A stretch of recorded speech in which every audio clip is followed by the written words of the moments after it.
Welcome back friends in this lecture. આપણે બાયોટેકનોલોજીની અંદર જે ક્લોનિંગ વાહકોની કેટલીક લાક્ષણિકતાઓ કે વિશિષ્ટતાઓ હોય એના વિશેની ચર્ચા કરીએ છીએ. જેમાં આજે એમાંનો જે છેલ્લો જે પોર્શન છે, છેલ્લો પાર્ટ જે છે એના વિશે આપણે એમાં વાત કરશું. તો એમાં આપણે જે ક્લોનિંગ વાહકોની જે લાક્ષણિકતાઓ છે એમાં સૌથી પહેલા આપણે એમાં વાત કરી હતી. તમે બધા જાણો છો કે ભાઈ સ્વયંજનની ઉત્પત્તિ, બરોબર. પછી આપણે એમાં પસંદગીમાં રેખક વિશેની વાત કરી હતી. ત્રીજા મુદ્દાની અંદર આપણે એમાં બે લેક્ચરમાં છેલ્લે એમાં ચર્ચા કરી છે, જેમાં ક્લોનિંગની જગ્યાઓ વિશેમાં આપણે વાત કરી હતી. હવે એના પછીનો એમાંનો જે છેલ્લો મુદ્દો જે છે કે વનસ્પતિ અને પ્રાણીઓમાં ક્લોનિંગ માટેના જે જનીનો છે, બરાબર, એ જનીનો માટેના વાહકો તરીકે આપણે કોનો અને કેવી રીતે ઉપયોગ કરીએ છીએ. તો વનસ્પતિ અને પ્રાણીઓની અંદર જે વનસ્પતિ કોષ અને પ્રાણી કોષ છે, તો એમાં આપણે કેવી રીતે કયા વાહકોની મદદ વડે જે ઈચ્છિત જનીનો છે, ઈચ્છિત જનીનોને દાખલ કરવામાં આવતા હોય છે. તો એમાં આપણે બધા જાણીએ, સૌથી પહેલા તો વાહક કોને કહેશું. વાહક એટલે શું? આપણે ઘણા ટાઈમથી એના વિશેની જે ચર્ચા છે એ ઓલરેડી કરીએ છીએ કે વાહક જે છે એ બીજું કશું જ નથી, એક ડીએનએ નો ટુકડો છે, એક જનીન રહિત છે. હવે એ એવું ડીએનએ છે, બરાબર, કે જેની અંદર આપણે એવો ડીએનએ નો અણુ છે કે ઈચ્છિત જનીનનો ટુકડો જે છે એ એની અંદર આપણે દાખલ કરવામાં આવે છે. એ ડીએનએ ની અંદર ધારો કે સર્ક્યુલર ડીએનએ હોય, વાહક તરીકે આપણે પ્લાઝમિડ અને બેક્ટેરિયોફેજનો ઉપયોગ કરીએ છીએ. એ ની અંદરનું પ્લાઝમિડ છે એ ગોળાકાર સર્ક્યુલર ડીએનએ છે, જનીન દ્રવ્ય છે, જેમાં આપણે ઈચ્છિત જનીન એ પ્લાઝમિડને એમાં યોગ્ય જગ્યાએથી રિસ્ટ્રિક્શન ઉત્સેચકોનો ઉપયોગ કરી અને એને ટુકડા કરી અને એમાં ઈચ્છિત જનીન આપણે દાખલ કરીએ છીએ. છતાં પણ એ પ્લાઝમિડ પોતાનું જે લાક્ષણિકતા છે, બરાબર, જેમ કે એની અંદર લાક્ષણિકતા એટલે શું? તો એની લાક્ષણિકતા એટલે કે સ્વયં જનન પામવાની ક્ષમતા. એ સ્વયં જનન પામવાની ક્ષમતા છતાં પણ એ પોતે ગુમાવતા નથી. એ છતાંય સ્વયં જનન પામવાની ક્ષમતા ધરાવે છે. એટલા માટે જ આપણે એનો ઉપયોગ વાહક તરીકે કરીએ છીએ. કેમ કે આપણે એની અંદર ક્લોનિંગ કરવાનું છે, ઈચ્છિત જનીનોની સંખ્યાના અંદર વધારો કરવાનો છે, અને એના માટે આપણે આ જે કોઈ પણ વાહકો છે એનો ઉપયોગ આપણે કરીએ છીએ. અને એ યજમાન કોષની અંદર એ જે કોઈ પણ વાહક છે, યજમાન કોષમાં એ ઈચ્છિત જનીનને આપણે દાખલ કરવું હોય, દાખલ કરવા માટે આપણે એનો ઉપયોગ કરીએ છીએ. એટલે આપણે એને ક્લોનિંગ વાહકો તરીકે પણ ઓળખવામાં આવે છે. તો હવે આ રીતે ક્લોનિંગ વાહકોની અંદર વનસ્પતિ અને પ્રાણીઓ, વનસ્પતિ કોષ અને પ્રાણી કોષ જે છે એની અંદર જે કોઈ પણ એમાં જે પ્રતિકૃતિ માટેના જે જનીનો જે છે એના દાખલ કરવા માટેના વાહક તરીકે આપણે કોનો ઉપયોગ કરીએ છીએ? તેમાં આપણે પહેલા વનસ્પતિની અંદર, વનસ્પતિમાં જે કોઈ પણ પ્રતિકૃતિ માટેના જે જનીનો છે એના વાહક તરીકે કોનો ઉપયોગ થાય છે એના વિશે વાત કરીએ આપણે. તો વનસ્પતિમાં અથવા વનસ્પતિ કોષમાં પ્રતિકૃતિ માટેના વાહકો. તો વનસ્પતિની અંદર જો આપણે વાત કરીએ તો અહીંયા આપણે એક બેક્ટેરિયાનો ઉપયોગ કરશું. આમ તો આપણે બધા જાણીએ છીએ કે ભાઈ બેક્ટેરિયા અને વાયરસ, જો એક વસ્તુ યાદ રાખો, આપણે ઈચ્છિત જનીન જે છે એ ઈચ્છિત જનીનને યજમાન કોષમાં દાખલ કરવું છે, આવું આપણે કોની પાસેથી શીખ્યા છે? અથવા તો એવું કયા સજીવમાં એવી લાક્ષણિકતા જોઈને આપણને ખ્યાલ આવ્યો હશે કે ભાઈ આપણે આ રીતે એમાં ઈચ્છિત જનીન દાખલ કરી શકીએ છીએ? કોના આધારે? બેક્ટેરિયા અને વાયરસના આધારે. એટલે એનો અર્થ શું છે કે બેક્ટેરિયા અને વાયરસ એ આપણા કરતા પણ જાણતા હશે, અથવા આપણાથી પણ વધારે કદાચ એની લાક્ષણિકતા એવી હશે કે ભાઈ એ જાણતા હતા કે કેવી રીતે એની અંદર એ જે ઈચ્છિત લક્ષણો જે છે અથવા તો એનો જે જનીન છે એને આપણે સુકોષ કેન્દ્રીય કોષમાં કેવી રીતે દાખલ કરી શકાય, એ જાણતા હતા.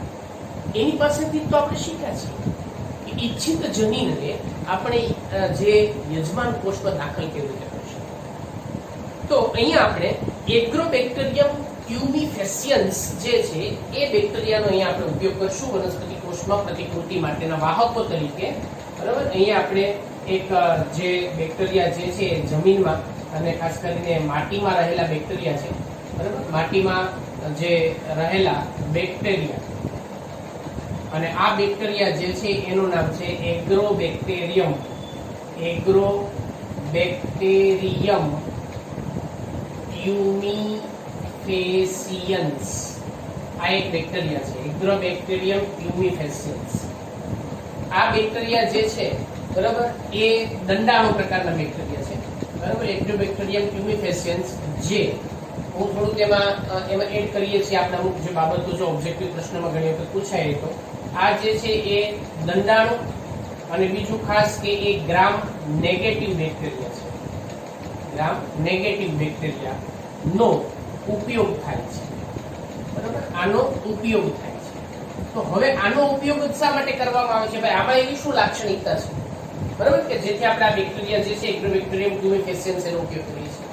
આ બેક્ટેરિયા ધ્યાન રાખજો, આ જે બેક્ટેરિયા છે એ બેક્ટેરિયા જેની અંદર એવું એક ડીએનએ છે, એના પ્લાઝમિડની અંદર એવું એક ડીએનએ છે કે જેને આપણે ટીડીએનએ તરીકે ઓળખીશું બરાબર. આ જે ટીડીએનએ છે એ ટીડીએનએ એવી એક લાક્ષણિકતા ધરાવે છે કે જે કોઈ પણ કોષની અંદર દાખલ થાય વનસ્પતિના કોષમાં, એ વનસ્પતિ કોષને એક કેન્સરગ્રસ્ત કોષોમાં ફેરવી નાખે છે. સામાન્ય વનસ્પતિ કોષ હોય એ વનસ્પતિ કોષ જે છે એ વનસ્પતિ કોષને એ કેન્સરગ્રસ્ત કોષમાં ફેરવી નાખે છે. મતલબ કે શું ઉત્પન્ન કરે છે? જેથી શું થાય છે તો કે એમાં એ કોષોનું ત્યાં બહુભાજનની પ્રક્રિયા થવા મળશે, ત્યાં કોષ વિભાજન ઝડપી બને છે અને ત્યાં ઝડપી બને ત્યાં એક ગાંઠનું નિર્માણ થાય છે જેને આપણે ટ્યુમર તરીકે ઓળખી શકાય છે. તો આ બેક્ટેરિયામાં એવું પ્લાઝમિડ છે કે જે અથવા તો એવું ડીએનએ છે જેને આપણે ટીડીએનએ તરીકે ઓળખી શકાય, જે સામાન્ય વનસ્પતિ કોષને ગાંઠના કોષોમાં રૂપાંતરિત કરવાની ક્ષમતા ધરાવે છે અને એવા વિશિષ્ટ પ્રકારના રસાયણોનું નિર્માણ કરે છે કે જે રસાયણો દ્વારા એ બેક્ટેરિયાની પણ શું થાય, એમાં વૃદ્ધિ થાય છે. બેક્ટેરિયામાંથી પોષણ મેળવે બેક્ટેરિયાની વૃદ્ધિ થાય છે.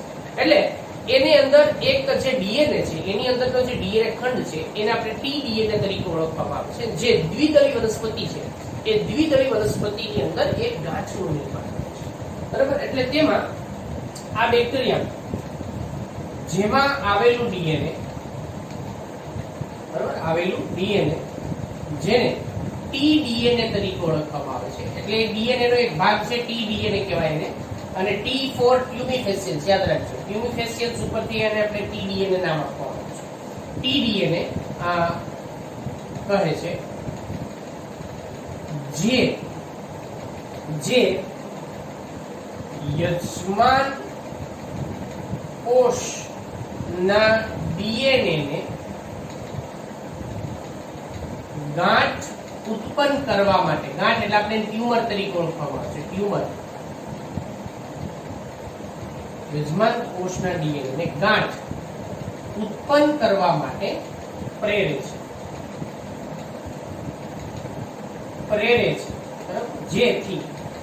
જેથી દ્વિદળી વનસ્પતિમાં એ ગાંઠનો રોગ ઉત્પન્ન કરે છે. ગાંઠ એટલે ટ્યુમર, ગાંઠ બરાબર, એ ગાંઠનો રોગ ઉત્પન્ન કરે છે.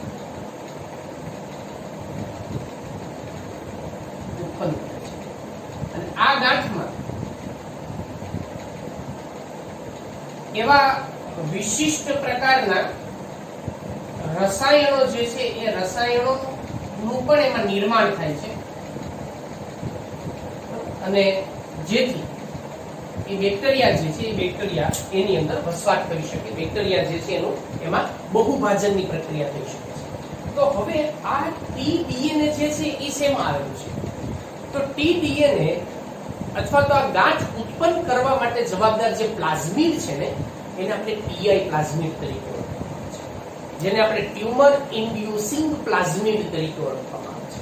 એટલે આ ગાંઠ પ્રેરવા માટે જવાબદાર જે પ્લાઝમિડ છે બરાબર, એને આપણે ક્લોનિંગ વાહકની અંદર જેનો આપણે ઉપયોગ કરવાનો છે એ ક્લોનિંગ વાહક તરીકે આ બેક્ટેરિયામાં આવેલા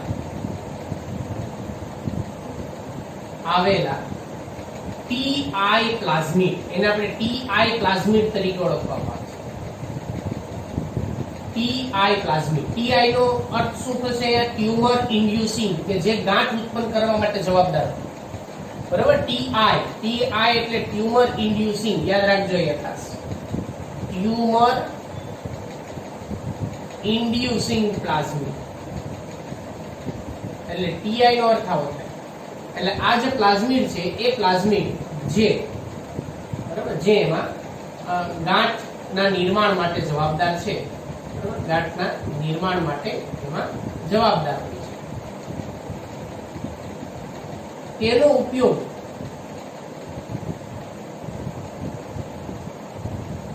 વાહક તરીકે વનસ્પતિઓમાં કરવામાં આવે છે. હવે એ કેવી રીતે? તો એના માટે આપણે ટીઆઈ પ્લાઝમિડની રચના અથવા તેની લાક્ષણિકતાને સમજવી પડે કે અહીંયા ટીઆઈ પ્લાઝમિડ જે છે ટીઆઈ પ્લાઝમિડ બરાબર કે જે એની અંદર એને આપણે એમાં રૂપાંતરણ કરીએ, એમાં ફેરફાર કરીએ કે જેથી કરીને એનો ઉપયોગ આપણે વાહક તરીકે કરી શકાય. પણ શું ફેરફાર કરશું, કેવા ફેરફાર કરશું કે જેનો ઉપયોગ આપણે વાહક તરીકે કરી શકાય? સામાન્ય રીતે તો આ રોગ ઉત્પન્ન કરવા વાળા છે ને, પણ એમાં આપણે એવો ફેરફાર કરશું કે જેથી આપણે એનો વાહક તરીકે ઉપયોગ કરી શકીએ. કેવી રીતે? તો એના માટે આપણે પહેલા ટીઆઈ પ્લાઝમિડ જે છે એના વિશેની માહિતી હોવી જરૂરી છે. તો ટીઆઈ પ્લાઝમિડ ની અંદર જો આપણે વાત કરીએ તો ટીઆઈ પ્લાઝમિડમાં અહીંયાથી લઈ બરાબર અહીંયાથી શરૂ કરી અને આટલો જે જનીનનો ભાગ એવો છે, આટલો ડીએનએ નો ભાગ એવો છે, આટલો ભાગ એને ટીડીએનએ કહેવામાં આવે છે. આ જે છે ને એ ટીડીએનએ રિજિયન છે. આ ટીડીએનએ નો વિસ્તાર છે, આટલાને ટીડીએનએ કહેવાય. ખ્યાલ આવી ગયો એટલી વસ્તુ? કઈ ડીએનએ કહેવાય? એને ટીડીએનએ. તો આટલો જે ભાગ છે ને બરાબર, જેની શરૂઆત ક્યાંથી થાય તો કે આ એનો લેફ્ટ બોર્ડર છે, એટલે કે અહીંયાથી લેફ્ટ બોર્ડર છે અને આ બાજુની રાઈટ બોર્ડર છે. આ બંને બોર્ડર વચ્ચેનો જે આખો ભાગ છે લેફ્ટ થી રાઈટ સુધીનો એને આપણે ટીડીએનએ નો વિસ્તાર તરીકે ઓળખીશું. આ વિસ્તારની અંદર એવા જનીનો છે કે જે જનીન એ ઓક્સિન, સાઇટોકાઇનિન અને ઓપિન જેવા વનસ્પતિ વૃદ્ધિ પ્રેરકો, તમે આ નામ સાંભળ્યું છે કદાચ, કે વનસ્પતિ વૃદ્ધિ પ્રેરકો, વનસ્પતિના એવા અંતઃસ્ત્રાવો કે જે વનસ્પતિમાં વૃદ્ધિ પ્રેરતા હોય છે. બરોબર? તો એ વનસ્પતિ વૃદ્ધિ પ્રેરક ઓક્સિન, જીબ્રેલિન, સાઇટોકાઇનિન જે છે એ શું કરે છે? વનસ્પતિમાં વૃદ્ધિ કરે છે. વૃદ્ધિ થાય તેમાં શું થાય? તો કોષ વિભાજન થાય. વનસ્પતિમાં વૃદ્ધિ કોના કારણે થાય? કોષના વિભાજનને કારણે થાય છે. તો આ એવા ઓક્સિન છે, સાઇટોકાઇનિન છે, ઓપિયન છે, આ બધા એવા એમાંના વનસ્પતિ અંતઃસ્ત્રાવો છે કે જે વનસ્પતિમાં વૃદ્ધિ પ્રેરે છે. તો એવા અંતઃસ્ત્રાવ એટલે મેં કીધું એવા વિશિષ્ટ રસાયણોનું નિર્માણ કરે છે કે જેના દ્વારા એ વનસ્પતિમાં વૃદ્ધિ ઉત્પન્ન કરે. હવે કોષમાં વૃદ્ધિ થાય તો તમે વિચારો કે શું થશે સામાન્ય રીતે? તો કે એક કોષ હોય, સમજો આ વનસ્પતિનો એક કોષ છે બરાબર, આ એક વનસ્પતિ કોષ છે, આ એક વનસ્પતિનો કોષ છે. હવે આ વનસ્પતિ કોષની અંદર એમાં જો આ ટીઆઈ પ્લાઝમિડ યુક્ત બેક્ટેરિયા જે છે એક્ટોબેક્ટેરિયમ ક્લોફેસિયન્સ બરાબર, એમાં એની અંદર દાખલ થાય તો એ શું કરે છે? તો કે ઘણા બધા કોષોનું નિર્માણ કરે છે. એ કોષોની અંદર શું કરે છે? બહુભાજનની પ્રક્રિયા કરે છે. આ બહુભાજનની પ્રક્રિયાને પરિણામે શું શેનું નિર્માણ થાય છે? તો કે ગાંઠનું નિર્માણ થાય છે. એટલે આને આપણે ગાંઠ અથવા તો એને ટ્યુમર તરીકે ઓળખવામાં આવે છે. એટલે આ રીતે એ ટ્યુમરનું નિર્માણ થાય છે. ખ્યાલ આવી ગયો? એટલે વનસ્પતિની અંદર આપણે ગાંઠનું નિર્માણ કરતા જોવા મળતા હોય છે. હવે આપણે શું કરશું? તો આ જે જનીન છે એમાંથી ટીડીએનએ વાળો વિસ્તાર જે છે અહીંયાથી સુધીનો આટલો ભાગ એને આપણે રિસ્ટ્રિક્શન ઉત્સેચક વડે દૂર કરીએ અને આપણું ઈચ્છિત જનીન ત્યાં જોડી દઈએ તો ચલાવી શું કરશું આપણે? તો અહીંયા સમજો ખાસ આ પ્લાઝમિડમાં ટીઆઈ પ્લાઝમિડની અંદર ટીઆઈ પ્લાઝમિડ જે છે એની અંદર જ્યાં ટીડીએનએ નો વિસ્તાર છે અહીંયાથી અહીંયા સુધીનો વિસ્તાર એને આપણે રિસ્ટ્રિક્શન ઉત્સેચક વડે દૂર કરીએ બરાબર, કે જે ગાંઠ માટે જવાબદાર હતો ત્યાં આપણે આપણું ઈચ્છિત જનીન જોડી શકાય. સમજો અહીંયા કયું આપણું ઈચ્છિત જનીન, અને આપણે ઈચ્છિત જનીન ડિઝાયર જીન આપણું બરાબર, ઈચ્છિત જનીન એને અહીંયા જોડી શકાય છે. હવે તમે વિચારો કે જો હવે ઈચ્છિત જનીન આ છે ટીઆઈ પ્લાઝમિડ બરાબર છે, કયું? ટીઆઈ પ્લાઝમિડ છે. એમાં આપણે ઈચ્છિત જનીન અહીંયા જોડી દીધું છે. કોનો ઉપયોગ કરીને? રિસ્ટ્રિક્શન ઉત્સેચકોનો ઉપયોગ કરીને. તો હવે ટીડીએનએ દૂર થઈ ગયું. તો હવે ગાંઠ ઉત્પન્ન કરવા માટેના જે રસાયણો છે એ ઉત્પન્ન થશે નહીં. તો હવે આનો ઉપયોગ આપણે વાહક તરીકે કરી શકાય. એટલા માટે આ જે ટીઆઈ પ્લાઝમિડ છે એ ટીઆઈ પ્લાઝમિડ ની અંદર જો આપણે એને રૂપાંતરિત કરવામાં આવે બરાબર, આ શું થઈ ગયું? રૂપાંતરિત ટીઆઈ પ્લાઝમિડ. આ રૂપાંતરિત ટીઆઈ પ્લાઝમિડ છે. હવે રૂપાંતરિત ટીઆઈ પ્લાઝમિડ જે રોગકારક તરીકે બરાબર, રોગકારક તરીકે એમાં જોવા મળતું નથી અથવા વર્તતું નથી, કે જેથી આપણે એનો ઉપયોગ સરળતાથી વાહક તરીકે કરવામાં આવે છે. તો આવી રીતે એગ્રોબેક્ટેરિયમ ટ્યુમિફેસિયન્સ ની અંદર જે ટ્યુમર ઇન્ડ્યુસિંગ જે પ્લાઝમિડ છે એ પ્લાઝમિડ ની અંદર ઇચ્છિત જનીનને જોડી અને આપણે વનસ્પતિ કોષમાં એને સરળતાથી એને જે ઇચ્છિત જનીનના સ્થળાંતરણ કરવા માટેનો પ્લાઝમિડ તરીકે ઉપયોગ કરવામાં આવે છે. હવે ક્લિયર આટલી વસ્તુ બધાને? ઓકે, સરસ. ચાલો, હવે આ વાત થઈ વનસ્પતિની. હવે આપણે આવી વાત કરશું પ્રાણીઓની અંદર કે ભાઈ પ્રાણીઓ જે છે તો પ્રાણીઓમાં પ્રતિકૃતિ માટેના જે વાહકો છે એનો ઉપયોગ આપણે કોનો કરવામાં આવે છે? તો હવે એમાં પ્રાણીઓમાં જો વાત કરીએ આપણે કે પ્રાણીઓમાં પ્રતિકૃતિ જે છે માટેના વાહકો, બરાબર, એની અંદર કોનો ઉપયોગ થાય છે? હવે આપણે જે મનુષ્યની અંદરના જે કોઈ પણ વિવિધ રોગો વિશેની જે વાત કરી ચૂક્યા છીએ એમાં કેન્સર વિશેની ચર્ચા આપણે ઓલરેડી જાણીએ છીએ કે કેન્સર ઉત્પન્ન કરવા માટેનો જે એના માટેનો જે વાયરસ છે કે જે વાયરસ એ કેન્સર કરવા માટે જવાબદાર છે, બરાબર, એ વાયરસને આપણે એમાં જે રિટ્રોવાયરસ પ્રકારનો જે કોઈ પણ વાયરસ હોય, બરાબર, એમાંનો વાયરસ કે જેને આપણે રિટ્રોવાયરસ તરીકે ઓળખી શકાય. અને આ રિટ્રોવાયરસનો ઉપયોગ જેમ આપણે બેક્ટેરિયોફેજ વાયરસનો ઉપયોગ કરીએ છીએ એમ પ્રાણીઓની અંદર આપણે રિટ્રોવાયરસ પ્રકારનો જે વાયરસ છે, બરાબર, એનો ઉપયોગ અહીંયા કરવામાં આવતો છે. તો અહીંયા જે રિટ્રોવાયરસ, કારણ કે રિટ્રોવાયરસ શું કરે છે?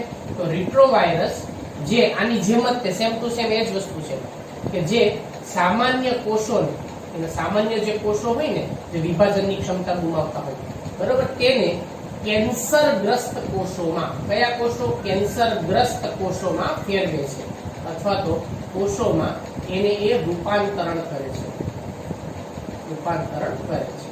તો એટલા માટે આનો ઉપયોગ જે છે એ રિટ્રોવાયરસ નો ઉપયોગ આપણે પ્રાણીઓની અંદર જનીન જે છે જેવી રીતે એ સામાન્ય કોષોને કેન્સરગ્રસ્તમાં રૂપાંતરણ કરે તો એની સાથે આપણે જે કેન્સરગ્રસ્તમાં રૂપાંતરણ કરવા માટેનો જે ડીએનએ છે એની સાથે આપણે ઇચ્છિત જનીન ડીએનએ જોડી દઈએ તો સેમ એ પણ આ જ રીતે બીજા કોષની અંદર સરળતાથી એના વહનની પ્રક્રિયા આપણને થતી જોવા મળતી હોય છે. એટલે આવી રીતે એની અંદર એનો ઉપયોગ જે છે રિટ્રોવાયરસનો એ પ્રાણીઓમાં વાહક તરીકે કરવામાં આવે છે.